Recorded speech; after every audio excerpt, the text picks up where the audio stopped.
Welcome back to the Deep Dive. Today we're focusing our attention on really a 4-year flashpoint in Indian history. Yeah, a period where a relatively small independent kingdom just refused to bow to the regional superpowers. And not only refused, but actively defeated them. We're pulling the thread on the Maithil Brahmin king, Shiva Singh, and the astonishing saga of his Oinwar dynasty in Mithila. We're looking at a brief but incredibly explosive reign, right? Sometime between 1412 and 1416 CE. Exactly. And in that tiny window, this ruler asserts independence against the massive expanding forces of both the Jaunpur and the Bengal sultanates. And if you aren't familiar with this era, you have to understand the early 15th century in northern India was just. It was defined by the relentless expansion of these powerful Muslim sultanates. Think of Jaunpur and Bengal as two enormous empires, constantly growing, constantly consuming the smaller powers around them. So our deep dive today is really centered on how Shiva Simha, operating out of the Tirhut region, Which today, covers North Bihar and parts of Nepal. how he managed to swim against that tide and, well, survive. It's a remarkable story, and these are not just local skirmishes. We have a fantastic stack of source materials for this. Oh, what are we working with? Everything. Inscriptions, copper plates detailing land grants, regional chronicles from Mithila, Bengal, even from as far as Arakan. And most importantly, we have the gold coins. The coins he minted, yes.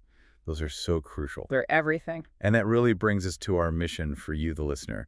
We are going to unearth the strategic brilliance behind Shiva Singha's defiance. How did this king not just survive, but actually thrive? How did he become a major regional player in just 4 short years? And what were the long-term consequences of that radical independence?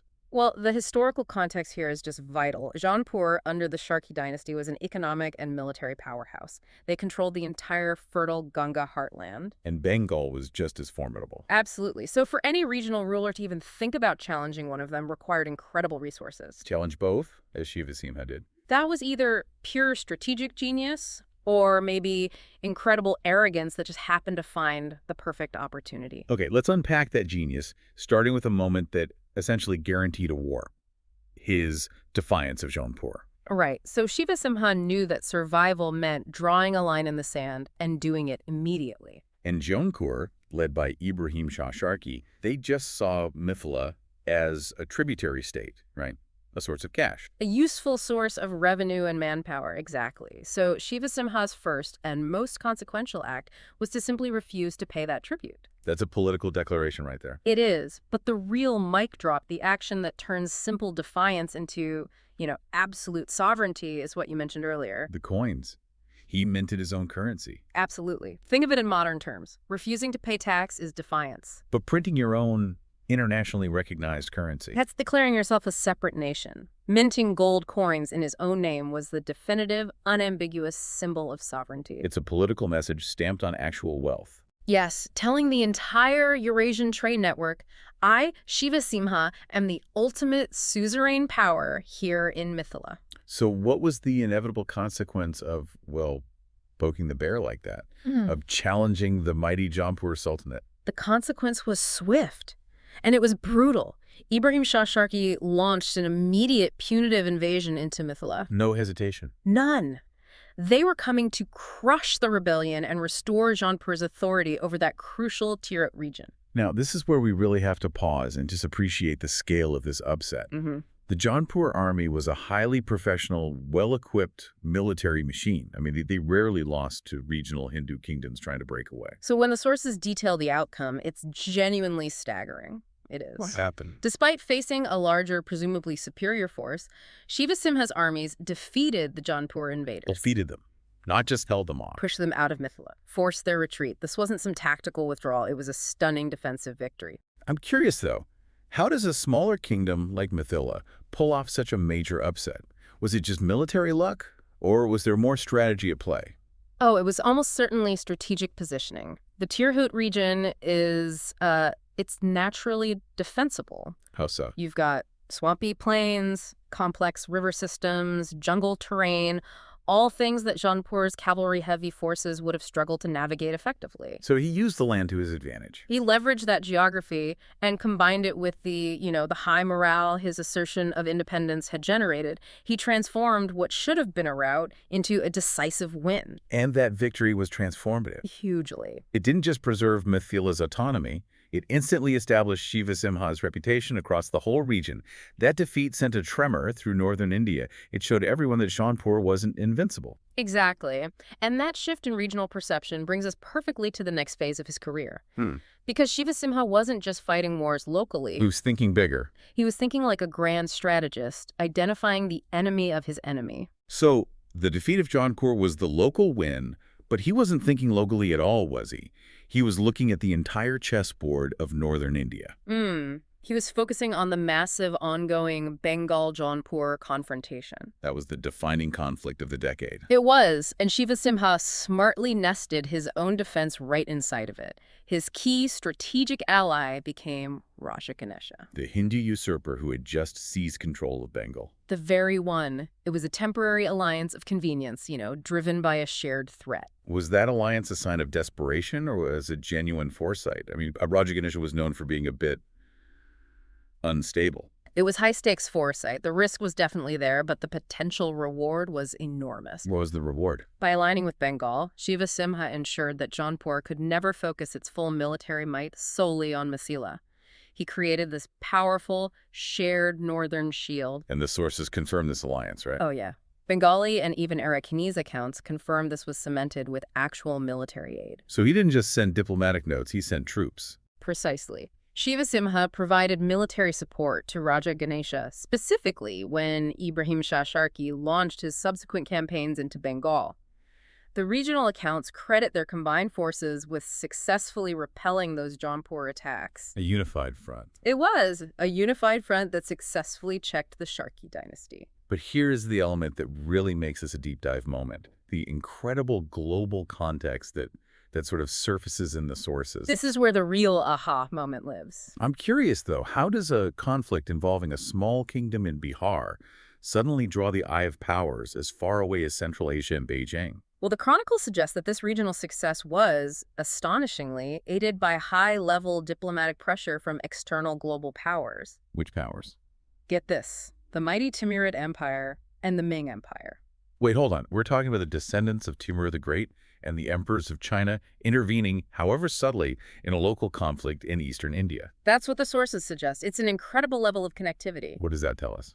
Well, two things. First, just how intertwined the Indian subcontinent was with broader Eurasian geopolitics.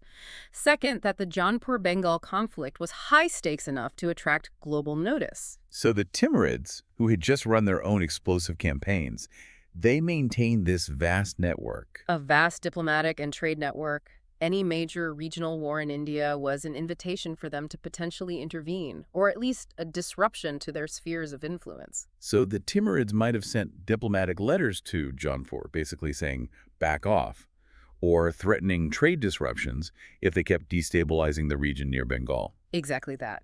And the Ming Empire, which was conducting these major naval and diplomatic missions all across the Indian Ocean at this time, would have also seen regional stability as paramount for trade. So they could have signaled their disapproval too. Right.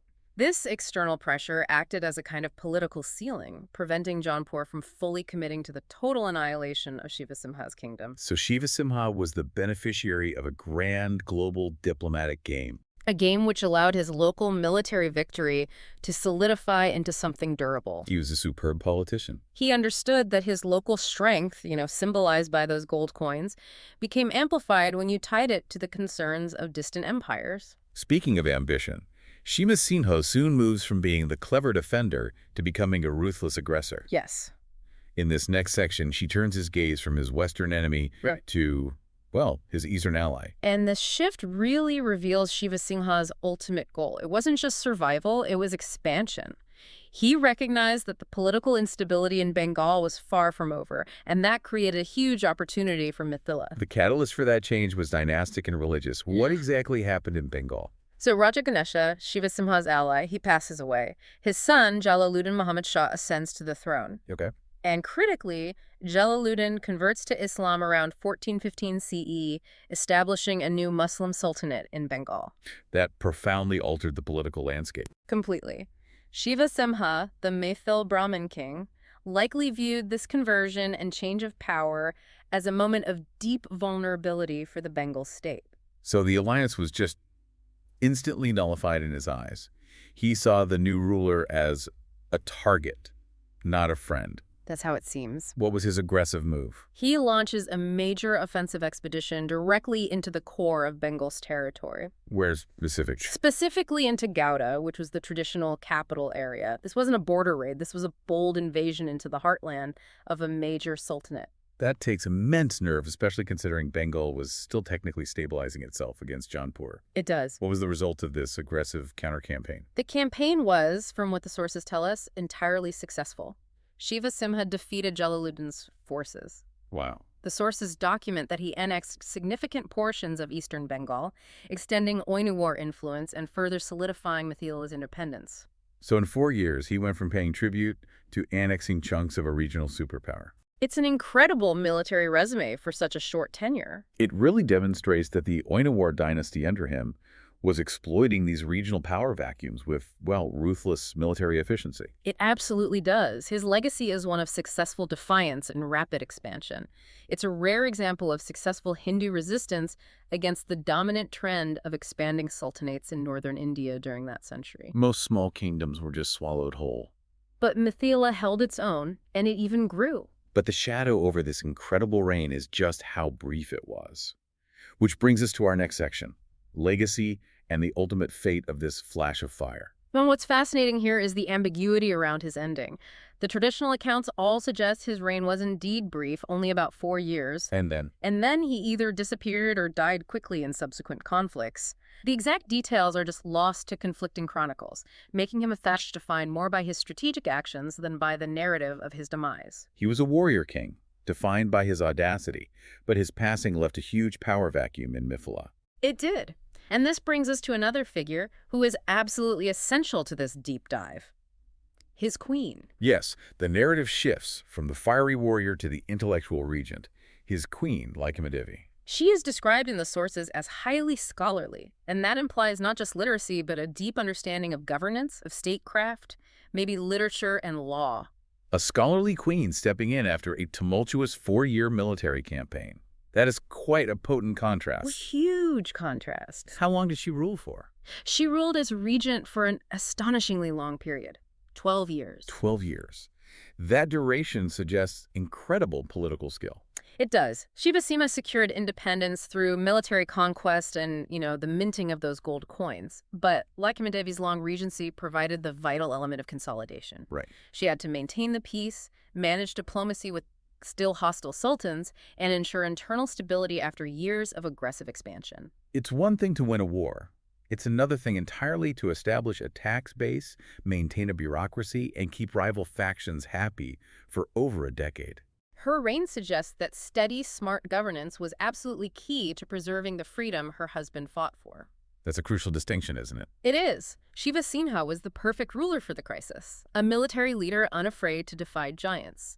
Lakshmi Devi was the necessary ruler for stability and for continuation. So given their combined efforts, what was the long-term fate of the Oinu War dynasty? Did this successful resistance last? Sadly, on the dynastic scale, Shiva Simha's success was temporary. Right. The kingdom was stabilized by Lakshmi Devi, and it lasted another century, but the Oinu War dynasty was eventually conquered and annexed by the forces of Bengal in 1526. The geopolitical pressure eventually won out. So what does this all mean for you, our listener? The key takeaway from this deep dive into Shiva Simha Singh is that he provides a powerful, rare counterexample to the historical norm. He showed that calculated defiance backed by military boldness, exploiting regional rivalries, and critically, leveraging that powerful international diplomacy from the Timurids and the Ming, could achieve a highly successful, if temporary, assertion of independence. Even against overwhelming odds, he was the king who understood the bigger game. How so? He knew that the moment you mint your own gold, you become a problem not just for your neighbor, but for everyone who trades with your neighbor. And that contrast between the warrior king and his queen, Lakshmi Devi, leaves us with a really thought-provoking final question for you. Shiva Simha secured independence through fire and military audacity, but his dynasty ultimately fell a century after his death. Lakshmi, the scholarly queen, maintained that kingdom for 12 vital years of peace. So it makes you consider what kind of statecraft was ultimately necessary to maintain the freedom Shiva Simha fought so hard to win. Was it the fiery, risky conquest that defined his 4-year reign? Or the steady, long-term, learned governance that defined his queen's 12-year regency? Perhaps true independence is won by the soldier, but it's only preserved by the scholar. A truly fascinating deep dive into a critical, high-stakes moment in history. We hope this has given you something substantial to mull over. Indeed. We'll see you next time.